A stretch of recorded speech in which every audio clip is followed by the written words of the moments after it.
Welcome back, my geometric minions. All right, so as we start to wrap up this unit on similarity, we need to talk about dilations. So a dilation, this is very much like what you talk about when you go to the eye doctor and they talk about dilating your pupils and things of that nature. So first thing is a good definition. A dilation is a transformation that creates a similar figure, which is either an enlargement or a reduction. So when we talk about a dilation doesn't always mean it makes it smaller, although that's what comes to mind most often.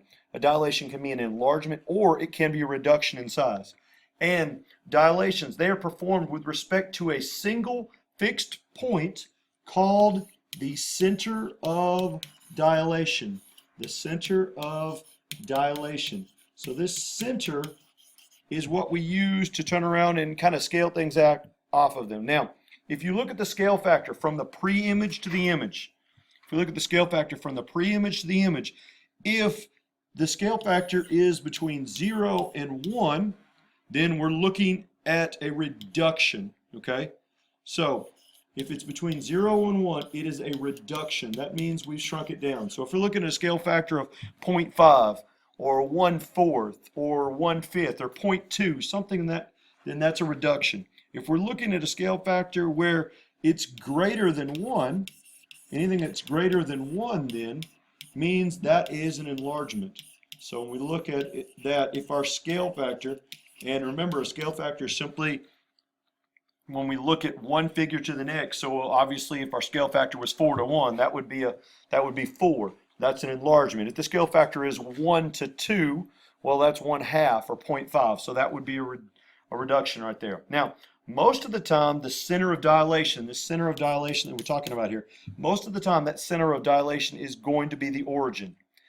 So if this is the case, if that's the case, if the center of dilation is simply the origin, if you're trying to get from one point to the next point and that center of dilation is the origin, all you do is you take the scale factor and you multiply it by the coordinates. You multiply it by the x value and then you multiply it by the y value. So if the center of dilation is the origin, and let's say that our scale factor happens to be k, that k is our scale factor, whatever that is. So we're just some imaginary number. So if we've got the point x, y, that's our coordinate, and we're going to have a dilation, our next coordinate is going to be whatever k times x is, and k times y. Okay, so that's what it looks like there. So remember, if our center of dilation is the origin, which it will be most of the time. So let's take a look at some examples, or at least one example of this one.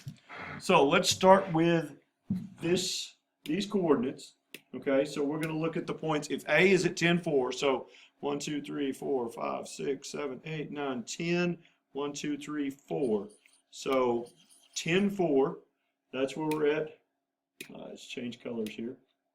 So 10, 4.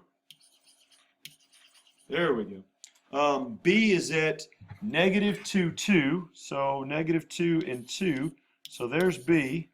Here's A over here. And C is at 5, 6. 1, 2, 3, 4, 5. 1, 2, 3, 6. So C is right here. So we've got this triangle that we're looking at here. If this is ours. Now, if we're looking at these and we're going to dilate this with a scale factor, our scale factor is 1.5. Or we could say it would probably start off as 3/2. So, but our scale factor is 1.5. Well, in order to find each of these coordinates, we're simply going to take the value of the coordinate and we're going to multiply it by 1.5. So for A, so our new A prime in this case is going to be 10 times 1.5. Well, 10 times 1.5 is 15. So A prime is going to be 15. And 4 times 1.5, well, that's 6. So A prime, we're now at the point 15, 6. So now we go 1, 2, 3, 4, 5, 6, 7, 8, 9, 10, 11, 12, 13, 14, 15. 1, 2, 3, 4, 5, 6. So 15, 6, this becomes our new A prime. So looking at our B prime, well, B prime is going to be -2 times 1.5. Well, that gives us a -3.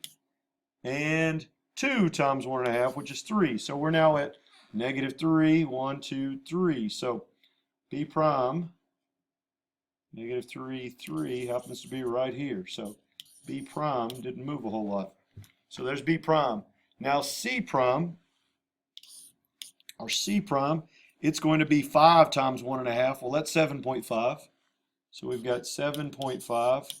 And 6 times 1.5, which is 9. So it's 7.59. 1, 2, 3, 4, 5, 6, 7. 7.5 and 9. 1, 2, 3, 4, 5, 6, 7, 8, 9. So here is C prime. So if we look at these, all these points right here, those are what our dilation would look like. So obviously it's 1.5 times bigger.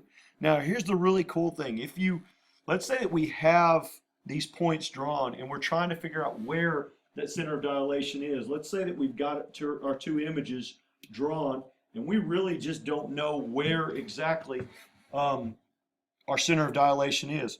What we can do is we can take a line, and if we draw a line through, find out if I'm each of our points, if we draw a line through our coordinates where they intersect, or that point of concurrency, remember point of concurrency where 3 or more lines intersect, if we draw a line that goes from through each of our corresponding points, so if we go through from B prime through B, and then we do from C prime through C, and from A prime through A, if we draw them all, the place where they all meet, the point of concurrency then, that is our center of dilation. So really cool thing, if you're trying to find what that center of dilation is and you don't know where it is and you're just given the image, we're trying to find it, what we can do is just draw us a segment to turn around and pass through those. If you do, that is our point of concurrency.